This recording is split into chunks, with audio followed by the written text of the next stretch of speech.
Sa layon ng Administrasyong Marcos Jr. na walang Pilipinong mapag-iiwanan sa mga pabahay, iginiit ni Pangulong Marcos Jr. ang nagpapatuloy na programa ng pamahalaan upang mabigyan ng disenteng tahanan ang bawat pamilyang Pilipino. Ang detalye ihatid ni Faith Santiago para sa 13 sa tanghali.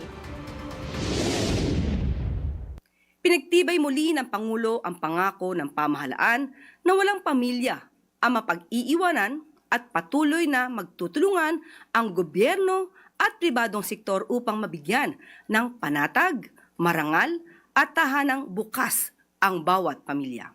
Iyan ang ibinahagi ni Palace Press Officer and Presidential Communications Office Undersecretary Attorney Claire Castro hinggil sa naging talumpati ni Pangulong Ferdinand R. Marcos Jr. sa paggunita sa ika-7 anibersaryo ng Department of Human Settlements and Urban Development o DSUD sa Taytay, Rizal. Ayon kay Yusek Castro, patuloy ang Pangulo katuwang ang kagawaran sa pangunguna ni Secretary Jose Ramon Aliling sa pangangasiwa ng mga pabahay at urban development. Gayon din sa mga programa nito kagaya ng Expanded Pambansang Pabahay para sa Pilipino o 4PH. Personal namang pinaabot ni Pangulong Marcos Jr. ang pamamahagi ng vertical at horizontal housing units, certificates of lot award, kabilang na rin ang tulong pinansyal sa ilalim ng Enhanced Community Mortgage Program o ECMP at certificates of entitlement para sa mga matagal nang naghihintay na benepisyaryo ng presidential proclamations.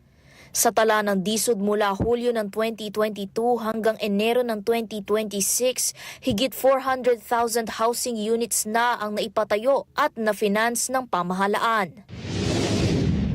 At sa pamamagitan ng pagpapalakas sa reforma ng Pag-ibig Fund, inaasahang mapapababa ang interes ng housing loans at makabagong teknolohiya ng precast construction.